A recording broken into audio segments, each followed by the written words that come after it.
Hello, my name is Paul Schuler. I've been on the PAPI research team since 2015, and I'm a professor of political science at the University of Arizona in the United States. And today I'm excited to be presenting to you the results from the 2019 PAPI survey. So just before we get into the survey, I want to be sure to provide you with a caveat that these results are from prior to the coronavirus outbreak, so some of these indicators may shift in subsequent years after we do survey citizens following the coronavirus outbreak. We're going to talk about the pre-coronavirus national mood, and for this portion of the presentation, we're going to focus on issues of greatest concern to citizens and also citizen perceptions of the economic situation. Then we're going to shift from there to talk about overall trends in the PAPI indicators from 2011 to 2019. Then we're going to look specifically within some of those indicators to look at one area where there's been great improvement, and this will be in control of corruption in the private sector. Then we're going to look at one area that's seen less improvement, and so for this we're going to look at public administrative procedures. So moving into the findings, let's first start with the pre-coronavirus national mood. And so which issues were citizens most concerned about in 2019, in the year before the coronavirus outbreak took hold of Vietnam?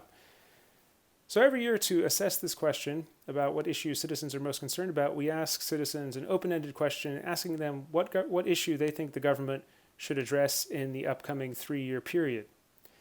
And this year, as you can see from the graph, as with previous years, the overwhelming plurality of respondents suggested that poverty reduction and hunger eradication was the most important issue. About 25% of respondents said this was the most important issue. Now, rounding out the top 5 indicators that are of greatest concern to citizens, economic growth and GDP growth was the second at about 10% of citizens. Environment was at 8%, jobs and employment was at 6%, and the EC dispute was at 6%.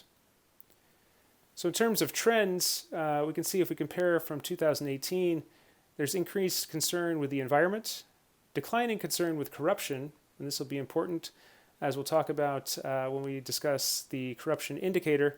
We do see fewer citizens reporting that corruption is an important concern for them, but that poverty also remains an important issue for citizens. Now, we wanted to probe a little bit more deeply into the poverty indicator because given Vietnam's remarkable economic development over the last 2 decades, there's a lot of surprise when we find in the PAPI findings that citizens are still overwhelmingly concerned with poverty as an issue of greatest concern. So one potential answer for this, and one that we're going to assess in the next slide, is whether or not citizens, despite the fact that the economy is improving, whether or not citizens perhaps have higher expectations. So perhaps despite the fact that the economy is improving, citizens are more demanding and are not perceiving their own economic situation as getting better. So to address that, we ask citizens a 5-point survey question, asking them whether or not their economic situation is good, bad, or neither good nor bad. And so if we find that the changing standards by which they're holding the government is driving this concern with poverty and hunger, we should see that despite the fact that the economy has improved over the last 10 years, citizens are increasingly holding the government to a higher account, and therefore more citizens should be finding that their economic situation is bad. But in fact, when we look at the indicators, we can find that the opposite is true.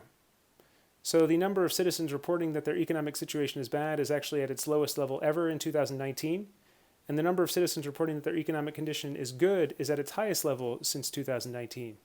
So it doesn't appear to be the fact that citizens are not happy with their economic condition, which is the reason why so many are concerned with poverty and hunger. So in the report, we go into it in a little bit more detail, but we find that there might be 2 potential other reasons why citizens are still concerned with poverty and hunger. One is that when we separate those working in agriculture from those not working in agriculture, we can see that those that don't work in agriculture have a very positive assessment of the economy.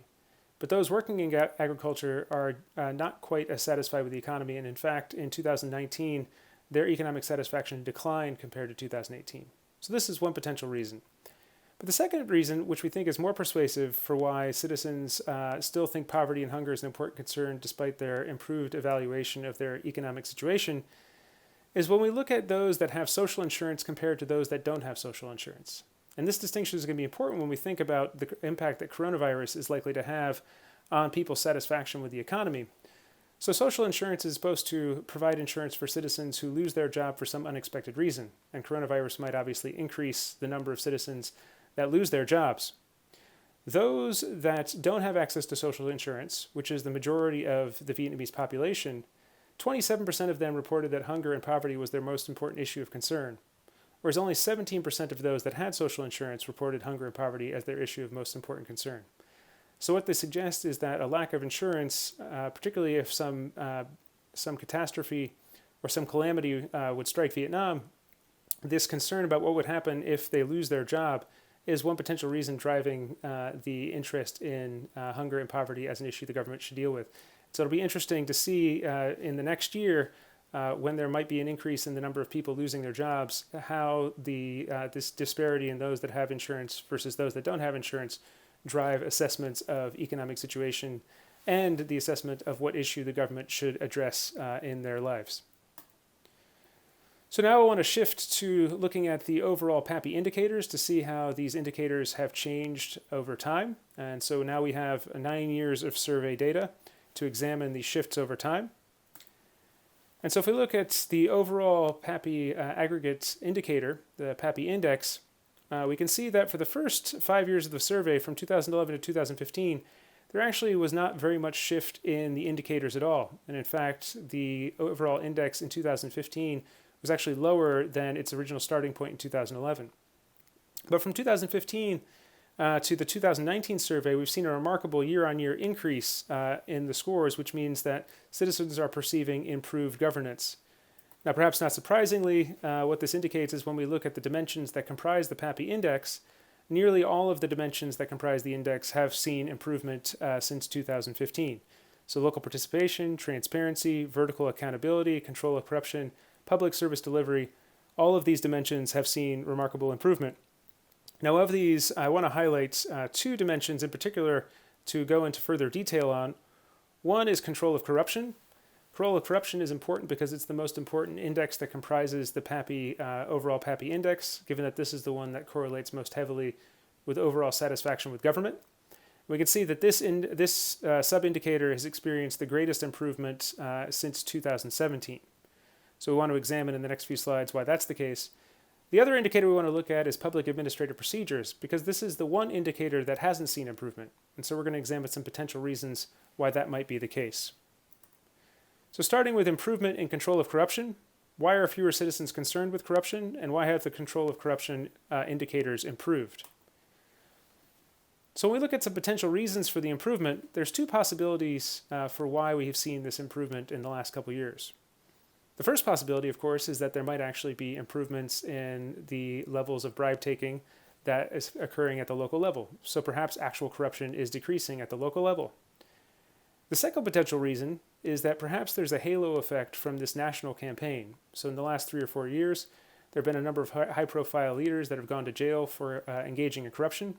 And perhaps citizens are perceiving that this anti-corruption campaign is having an effect, despite the fact that it actually hasn't improved corruption in their day-to-day lives. So perhaps it's just the perception rather than reality. So to assess which one of these is the case, what we did is we split up our survey respondents into 3 different groups, and we asked each group about a different level of government, the national, the provincial, or the commune level.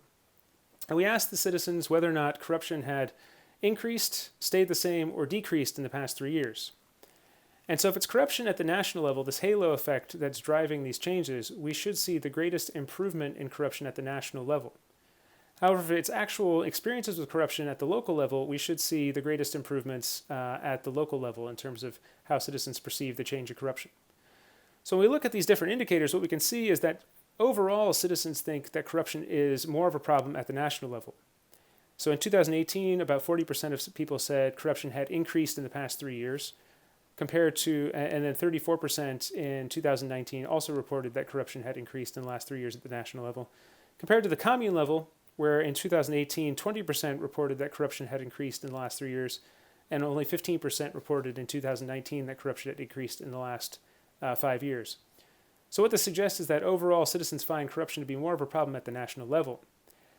However, what's also interesting is when we look at the change between 2018 and 2019, we see a 5% improvement at all levels.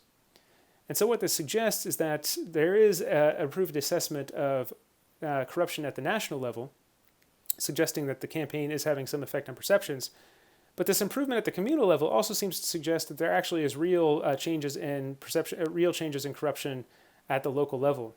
And we also have other indicators in the PAPI survey, such as actual experience with bribe taking that doesn't rely on perceptions, and we can see that that has also improved over the last couple of years. And so what this suggests is that with regard to control of corruption, there has been an effect of the national campaign on perceptions, but there also has been real improvements in terms of ground level corruption that citizens are experiencing. Now I want to turn now to experience with public administrative procedures, because this is one area where the government has put a lot of effort into improving the quality and the efficiency of access to administrative procedures to citizens, and we haven't seen a marked level of improvement.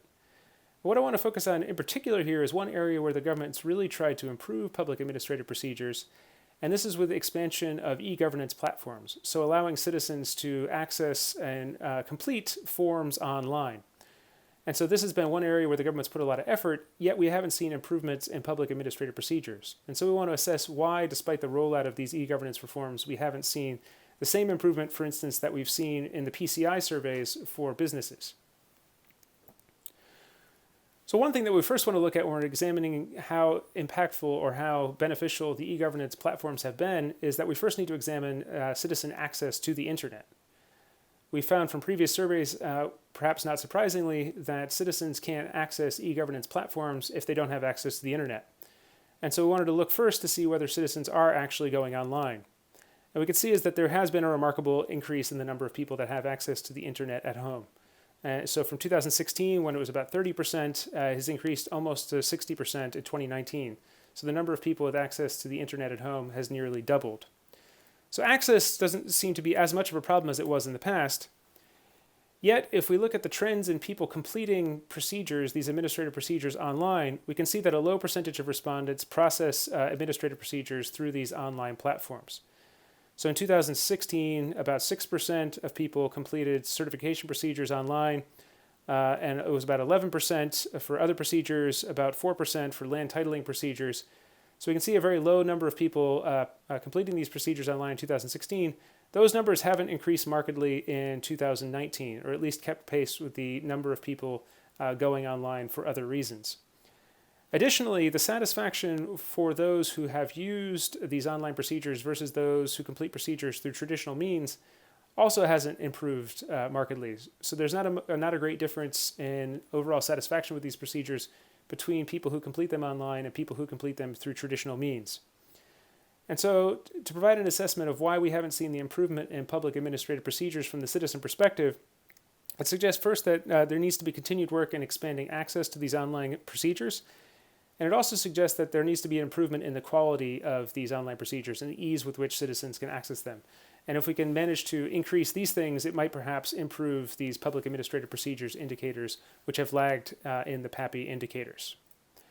So that's the brief overview of the national findings for you. I look forward to hearing questions on this presentation or other presentations regarding the findings at the national level as we move forward.